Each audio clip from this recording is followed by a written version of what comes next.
I am going to talk to you today about human rights in the digital age, but I'm going to start by taking us back to 1633.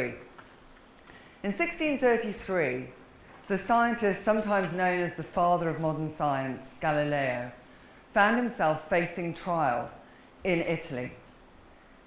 What was he facing trial for? He was facing trial for daring to suggest that the sun was the centre of the world and that the earth turned around it. Why was this a problem? Well, it was a problem because the church said it was a problem. According to church doctrine, the world, the earth, was the centre of the universe. The sun could not be the centre of the world. We, humanity, were the centre of the universe. And Galileo found himself on trial for daring to contradict received church wisdom. Back in the 17th century, cancel culture was really serious. For Galileo, claiming that the sun was the centre of the universe landed him in prison, under house arrest for the rest of his life. He could have faced torture, he could have faced death. But because he wasn't found exactly to be a heretic, just to be vehemently suspected of heresy, he just spent the rest of his life under house arrest. But the strength of his conviction about his scientific discovery meant that he was rumoured to have murmured as he left the dock, "Eppur si muove," and yet it moves. It didn't matter that he'd been found guilty of heresy. He still knew and believed that he was right. And today, few would argue that he was wrong. If you've studied philosophy, you might well have come across the development of ideas around the right to freedom of thought and freedom of opinion by philosophers like Spinoza and J.S. Mill, who looked at freedom of thought and opinion as a natural right of man. In the 18th and 19th century, women in general didn't really have rights, so we didn't need to worry about whether they thought or not. But it was not until 1948 and the Universal Declaration of Human Rights that the right to freedom of thought and the right to freedom of opinion became established as international legal norms. What happened to Galileo would be very, very clearly a violation of the right to freedom of thought and the right to freedom of opinion. But perhaps if he'd been able to keep his mouth shut and keep his thoughts to himself, he would have been okay with the church. But what we see in the Universal Declaration on Human Rights is both the right to freedom of thought, which comes alongside the right to freedom of belief and freedom of religion, but also the right to freedom of opinion, which comes alongside the right to freedom of expression and the right to freedom of information. On social media, we hear a lot about free speech, and particularly about free speech absolutism. But one of the key differences between freedom of expression or free speech and freedom of opinion, the freedom to hold and change opinions in the privacy of our own minds, is that free speech can be curtailed by law in accordance with human rights law. But that right to freedom of opinion in our own minds is what's called an absolute right. And what that means is that any violation of that right can never be allowed for any reason. It might feel like a nebulous idea, though. It's 75 years since these rights were set down in the Universal Declaration on Human Rights. But surely our minds are free. Surely we don't need practical protections for our freedom, our inner freedom.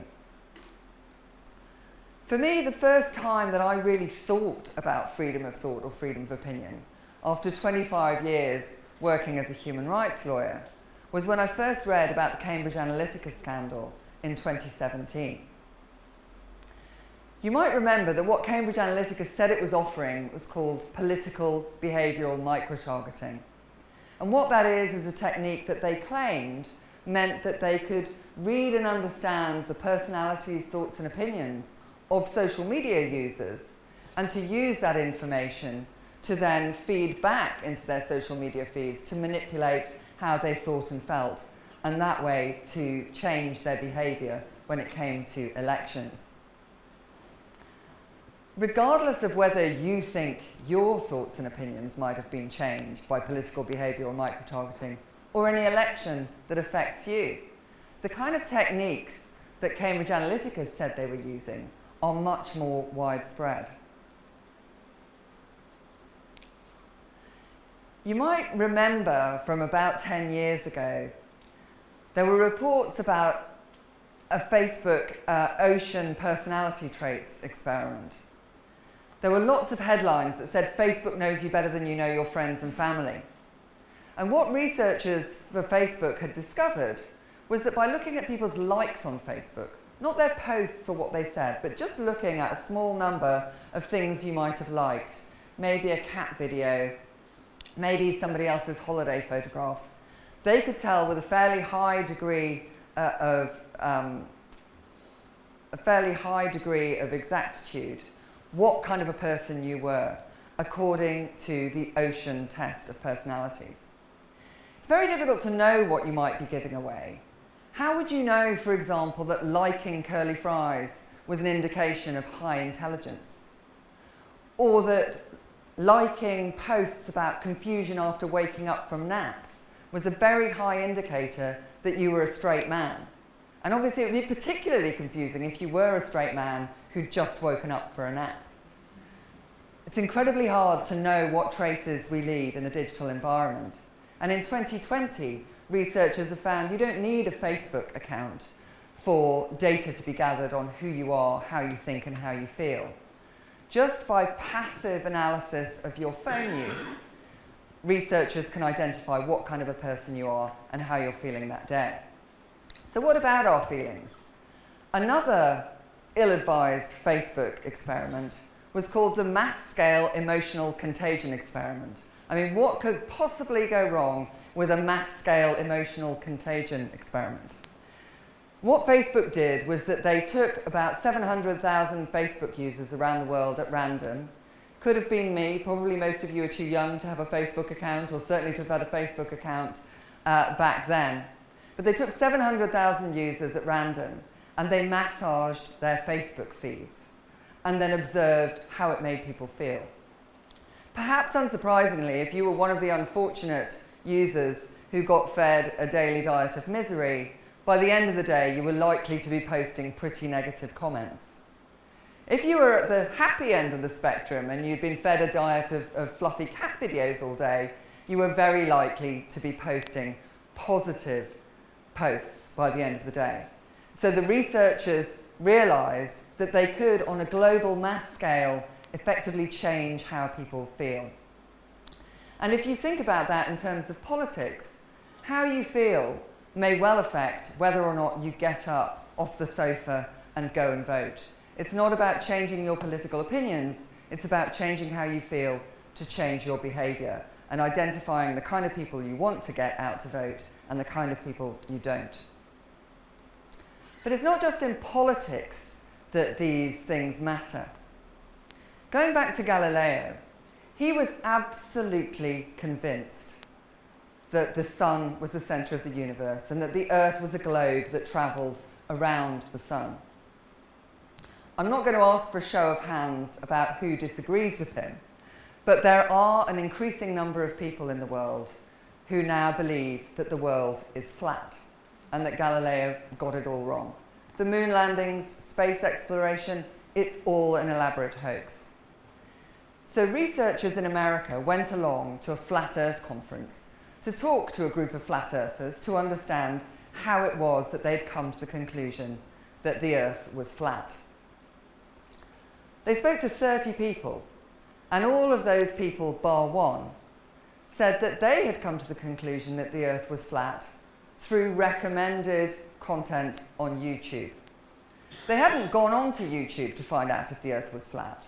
They'd gone on for a variety of other conspiracy theories that they were interested in.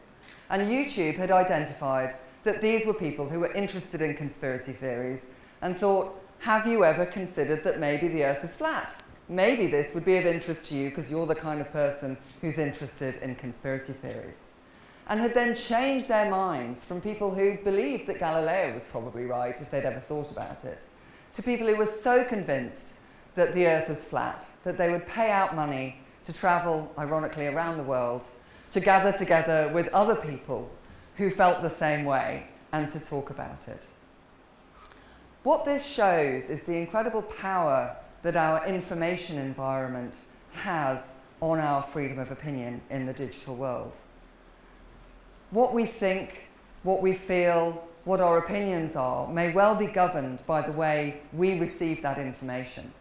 And the more we receive our information online in a way that's targeted, understanding and mining and profiling our interests and then feeding us with things that either reinforce our views, make us feel sad, make us feel happy, make us ignore what's going on in the world.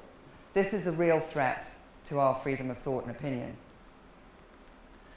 We often hear human rights and technology or human rights arguments being described as a balance. It's your freedom of expression against my right to private life. Or it's scientific innovation against the protection of ethics and human rights. But when it comes to freedom of thought and opinion, we can't afford to think of the discussions as a weighing scales. We can't afford to think of a balanced argument being an argument where we get two people into a TV studio, the one to talk about why the Earth is flat and the other to explain how they've seen the Earth from space and are convinced that it is definitely a globe. What we need for balance in the digital information age is the skill of a tightrope walker.